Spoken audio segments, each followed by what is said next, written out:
Hello, vintage PC enthusiasts. I hope you're doing great. It's taken a little bit longer to do this video than I anticipated, but now finally I'm super excited to show you this project that we've been working on for more than a year and a half now. So almost the final version. Let me try to get you this in focus. So here we go. The CRT Terminator DV1000, an 8-bit ISA expansion card that gives you digital video from your PC, from your vintage PC. So this is still not just quite the final version. So you'll see this couple of botch wires here, but almost. So the next revision will very likely be final. And here you see the back plane. So there's a digital video. So we output a DVI signal. Then there's two boxes of dip switches. And then at the back, it looks something like this. So there's a couple of jumpers for configuration and so on. So now if you stumble onto this video at random, you might not have any idea what the heck I'm showing to you. So let me explain. Originally, back when IBM created the VGA graphics card. So this is not an IBM card, but this is a card from about 1990 from Oak Technologies. It of course has this VGA output here that allows you to output a analog video signal up to your CRT, and there was also an older EGA connector here. Now, of course, if you want to get a picture from your retro PC and you've played out with these analog to digital converters, you'll know that those do require quite a bit of configuration, and there's a little bit of a signal quality loss that you'll have to endure with. But originally, when IBM created the VGA card, they added what they called a feature connector. So that's shown on this Oak VGA card in here. And this feature connector is this 2x13 pin edge connector on this card. And this connector actually outputs a digital video signal from this graphics card. So before the video signal gets converted into an analog signal for VGA output, the digital video signal is outputted from these pins. And this was originally used for like MPEG video cards, capture cards, and so forth. So this, depending on the card, this bus can actually be operated bidirectionally, so to either to take video in or output video. So this is the older IBM feature connector. Now, a couple of years later, the Visa the Visa organization standardized that connector as a Visa feature connector that is shown here. And here it's a 26 pin pin header connector instead of an edge connector. So they switched the connector, but the signals there are completely compatible with each other. So this pin header connector and then this older edge connector, they work the same. So this is a newer ISA 16-bit ISA VGA card of the late generation before they moved on to VLB and PCI. Now, basically what CRT Terminator does is it connects to this bus here via this pin header connector here, and it grabs the old digital video signal from the VGA card and then outputs it using the DVI standard, so a DVI-D compatible standard from this HDMI receptacle. and that gives you a all digital video output from a vintage PC. So this card is good for 8-bit PCs and 16-bit PCs with VGA graphics cards. Now this project has actually been quite a long time in the making. So we've been researching the operation of this bus for well more than a year to figure out the details of how it works. So let me show you here, just to give you a peek. This was the very first prototype that we did, where we would capture the video signal from a graphics card and then output it using a digital signal. So we had this custom cable, and our first prototype was actually done using a PCI graphics card. So this was the very early prototype. We did a custom PCB for that purpose, and then after that we got our first own PCB prototype here, and here is it. It is unpopulated, and here's a version of that card that is populated. So we had an external USB based FPGA programmer that was used, and then there were some custom mods that went around on this board. So this took a couple of months to figure out, and then we get to this revised PCB version. So this board that I've been showing you here is basically the PCB version 2, and then we can, when we get to clean up these botch wires, that'll be the revision 3 basically, and yeah, hopefully that will be something that we find shipping worthy to users. So let me quickly show you how this works in action. So we have created this kind of connector cables, which here I would connect, being very, very careful about the orientation. I would connect to this graphics card in here,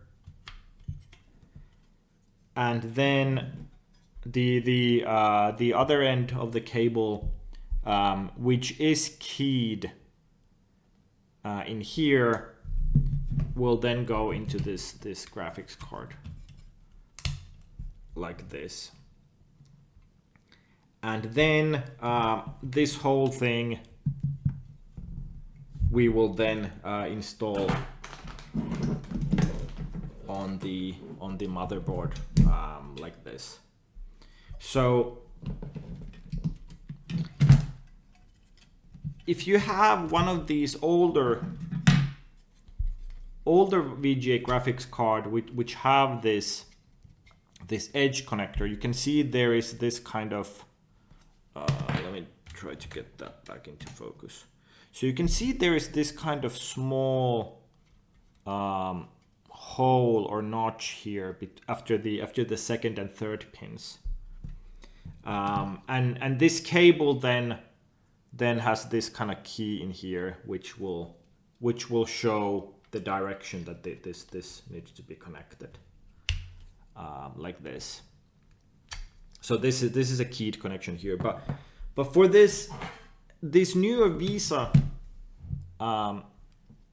cards, the situation is a little bit more tricky.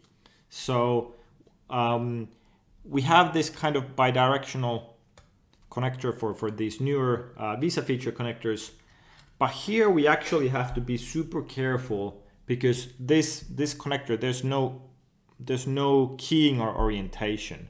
So when we're installing this card, we have to be super careful not to install it the wrong way around, because that will blow up stuff quite probably. So when we look at this card, at this connector from this end, we can see here there's these 3 pins at this side, and then 4 pins here which connected to this ground plane. So this brighter green part here, and then at the very corner here we can also see there's 1 pin that connects to the ground plane. So those are the ground pins of this connector. And in here in this connector I've got the ground pins marked with a Sharpie, so we can see that the 3 plus 4, there's 3 plus 4 ground pins on the top side. So this cable has to go like this to connect properly. And then the other side again is keyed, so I cannot plug this the wrong way around. So this is how I'll install CRT Terminator, and then it would go like this and then like this.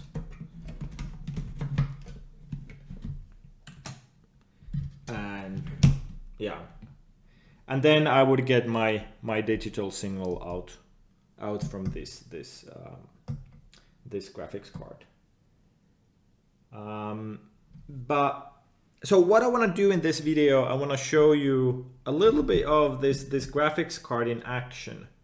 But before I boot this test rig on and show it to you, what I also want to do is basically walk you through. So you probably have been wondering now, when I show you this card, what the different sections of this card actually do. So before I give you a quick test run of this card in action, what I want to do is walk you through the different sections on this card, and show you what kind of stuff it is packing. So obviously here at the top we have the video connector, the feature connector that connects to the VGA card. And then this other section here, this is a set of 6 dip switches, or not dip, sorry, not dip switches, but jumper switches that allow you to configure the card. So it turns out we've been testing with a lot of different VGA adapters, and it turns out that there wasn't kind of a common agreed standard for the video signal parameters.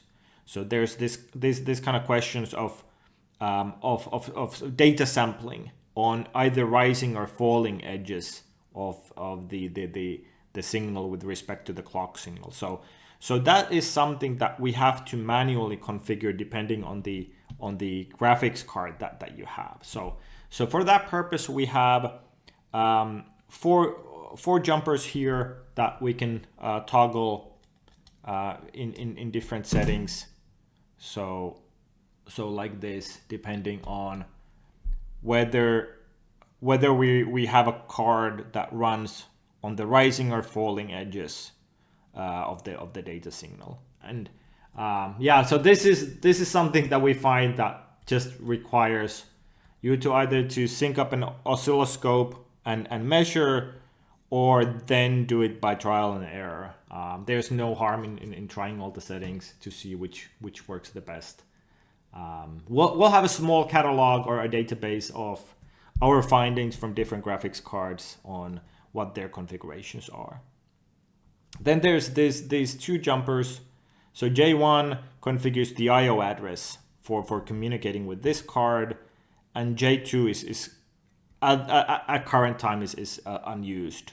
So it might be there for some future operation. So the idea is that you would configure these once for your graphics card, and then you can be done with that. Now, then there's let's take a look at this side. So there's obviously the video output signal, but then there's these 2 deep boxes, which also do configuration. So the first DIP box next to the HDMI output is the display resolution selector. So I'll put this the set of values that it takes in here, so you can see what the different settings are. Basically, the way this works is that you will configure your display's resolution in here. So for the display that you're connecting to.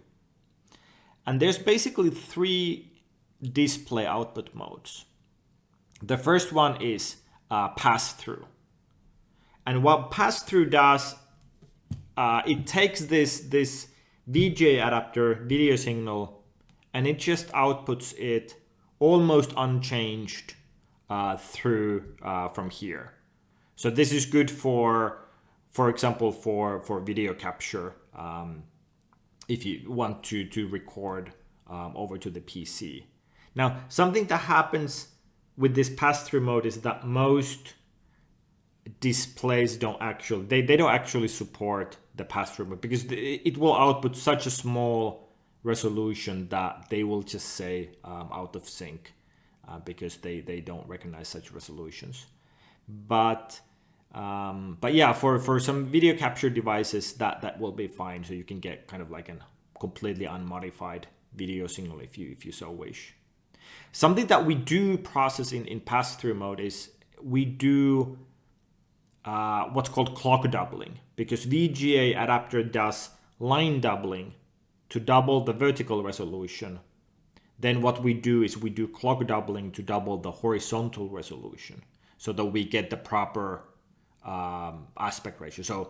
So if you have a 320 by 200 video resolution, we will double it to, or the VGA adapter will double it to 320 by 400 with its line doubling feature, and then we will double it to 640 by 400. So that's a little bit of processing we do in the pass-through mode, but almost unchanged as the video signal goes.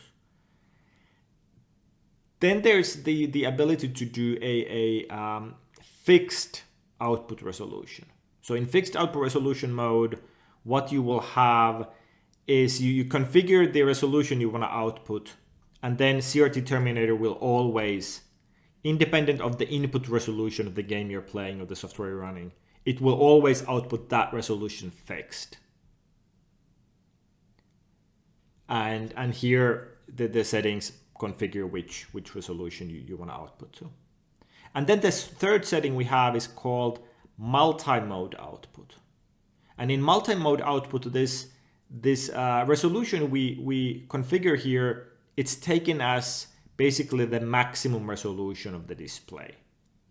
And depending on the application and the resolution you're running, so if you're running a certain kind of game, what CRT Terminator will do is it will selectively choose the best matching output resolution for that given input resolution. So this multi-mode output, the idea is to avoid pixel upsampling artifacts that arise from if you just had this kind of fixed upscaling where the pixel aspect ratios or the pixel upscaling ratios didn't match. So for most displays, you will want to run in multi-mode output, but in order to be compatible with as many displays as possible, there's this fixed resolution output possible as well. And in here on the right side DIP box, the first the first selector here configures whether you want to run in multi-mode or in fixed display resolution. So this first DIP switch is for configuring that. And then here the rightmost DIP switch is currently unused. There might be some function for it in the future, but right now it's currently unused. And then the two middle ones, they configure what's called a stutter stop feature. So CRT Terminator allows this output feature where the frame rate or the refresh rate of the input video that is coming in from here and the output resolution that's going out to be matched, to be basically refresh rate locked as close as possible, so that you don't get this kind of video stuttering. And this stutter stop feature helps, especially in or by design in upscaled mode. So if you have, let's say, 320 by 200 and you're upscaling to 1080p, then stutter stop will match that refresh rate of the input video during upscaling, so that the output video will have as close as possible to the same refresh rate. And this is quite non-standard as far as digital video timings go. So we find that not all displays work well with the stutter stop feature. So that's why it's optional, and people can then configure what type of capabilities their displays have. So that's the configuration that we'll have. So the idea is that you'd be able to configure it once and then be able to leave the settings as is. Hopefully they'll work for most games and applications. And then if you're doing like video capture, you can go and adjust the settings. And then finally, we have the last feature here, which is the overclocking option. So by default, overclocking is disabled, and this causes the multi-mode and stutter stop features to only generate output resolutions that stick within the rated specifications of this video upscaler FPGA chip. And if you so choose, you can unlock this limit and enable overclocking, which will then generate unlocked frequencies from the upscaler. So when overclocking is disabled, the maximum frequencies that are allowed or are possible is 1080p at 70.7 hertz or 1200p, so 1600 by 1200 at 57.4 hertz. Oh, and I almost forgot, then of course there's the USB connector at the back. So if we ever need to issue firmware updates, then this USB connection is used to do firmware updates. And by default, when this board is connected, the USB connection does not need to be connected. So this board doesn't take power from USB when it's running in a PC, but instead it will take the power from the ISA bus, like all other ISA cards. So yeah, so that's just for firmware updates if necessary. Okay, so let's go ahead and give the card a test. So I have a test rig here. This is my 486 PC, and I will use this Cirrus Logic video card. So it has the newer pin header connector. So what I'll do is grab the cable here, goes in like this, and then let's make sure the pins are right. Okay, so the ground is above here, so it goes this way. Okay, and for these configurations here, I will just leave these as is. So we'll see if there are visual artifacts, then we'll come back and toggle these. So let's get this in here. Like that. And then the VGA cord, like so.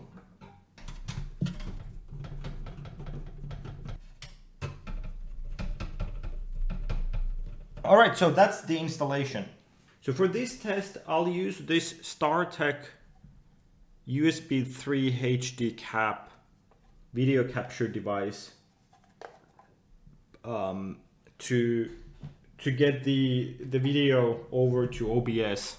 So we'll grab the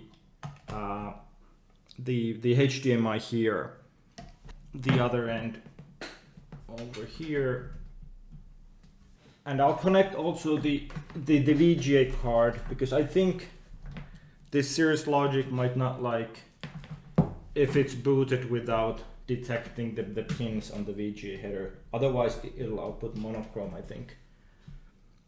And yeah, of course, then audio comes through as regular in through these headers. So finally, before we boot the PC, let's configure the DIP switch boxes. So for the resolution, I'm capturing 1080p for this video. So for USB 3 HD cap, let me configure for 1440 by 1080. So that's decimal 12 here. So that's basically 1080p in 4:3 resolution. And on this side of the DIP switch box, let me enable both stutter stop level 3. So that's the first two DIP switches, because USB 3 HD cap is able to capture a higher resolution, although now with OBS I'm only recording 60 Hz, so it will decimate the 70 Hz down to 60 Hz. And then for the multi-mode feature, let me go ahead and enable that. USB 3D HD cap does have a little bit of trouble when the resolution changes. I have to basically, in OBS, I have to resize the video capture bugs. But if you were outputting to a real display, then those don't, of course, don't have any issues with that. But we'll see that in a moment, I think. And that's basically it. Now let me connect a keyboard and a mouse, and let's get this thing booted. All right, now we're booting to DOS. Cool. So here the initial boot resolution that DOS comes with, I think it's 640 by 350. That's the EGA resolution. And now right after that, it resizes to 720 by 400. So this is the DOS 80 columns text mode. And let's see, let's play some pinball.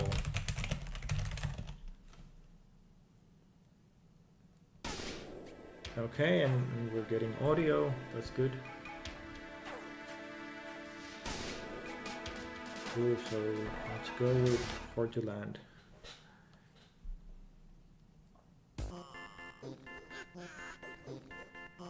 And here I think you'll see on the YouTube video, you will see some of stuttering, because this is a 70 Hz game and YouTube is only showing 60 Hz, or OBS is also only capturing 60 Hz.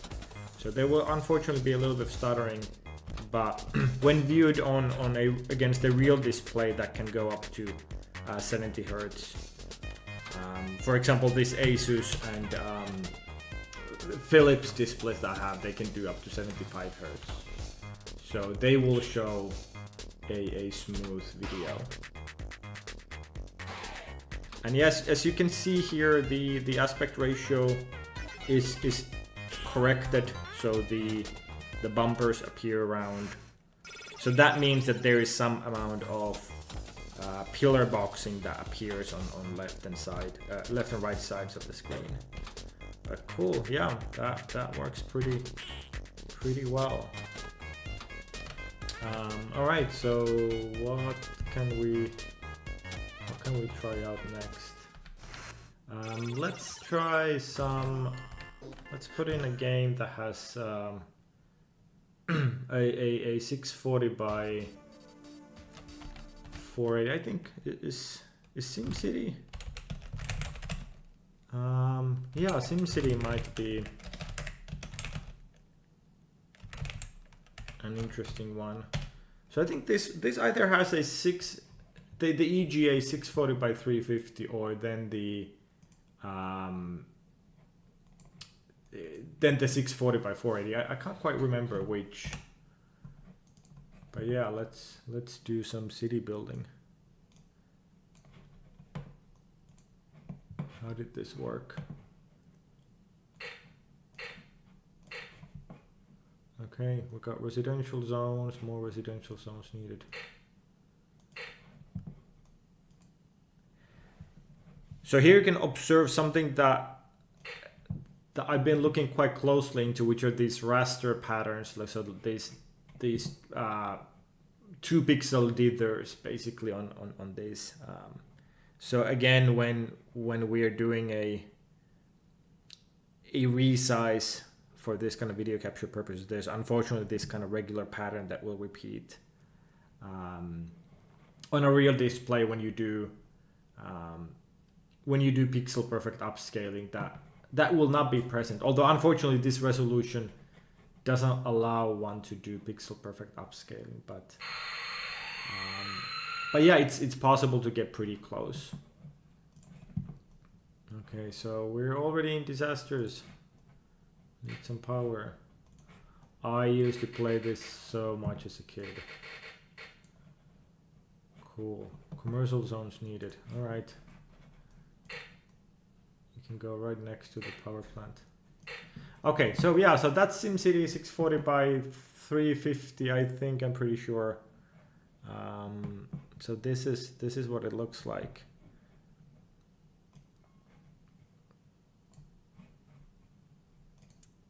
Cool, and then finally let's try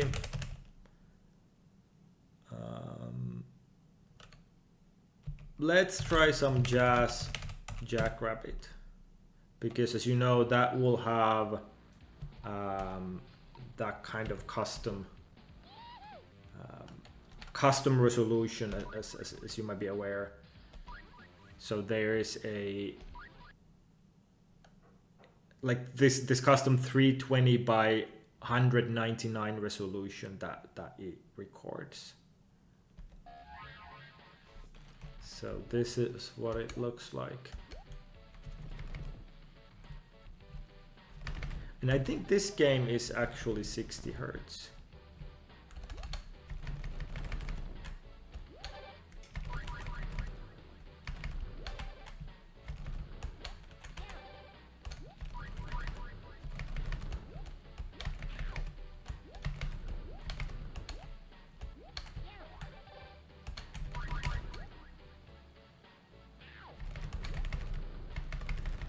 So that one also works pretty well. Cool. All right.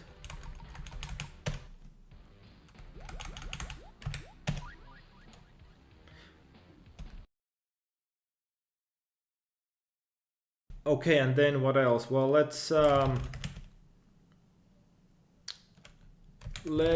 try.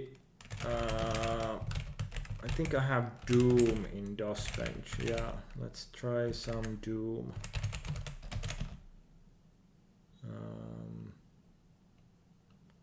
Doom maximum details. I think my PC is not that great with Doom, but yeah, let's do a time demo.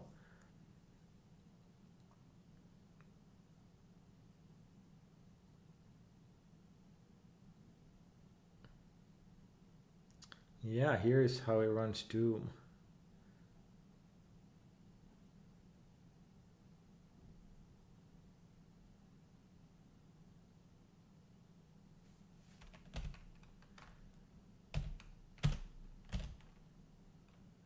Cool. All right. Well, I guess this is it for this video. Our website is at oummg.com, where you can find more details about the hardware capabilities of the projects and what you can do with CRT Terminator. And now the obvious question is, what's next for the project? So right now we're at the stage where we are working to pin down the final PCB version. And we also have ordered a batch of FPGAs so that we'd be able to do a small run of production boards.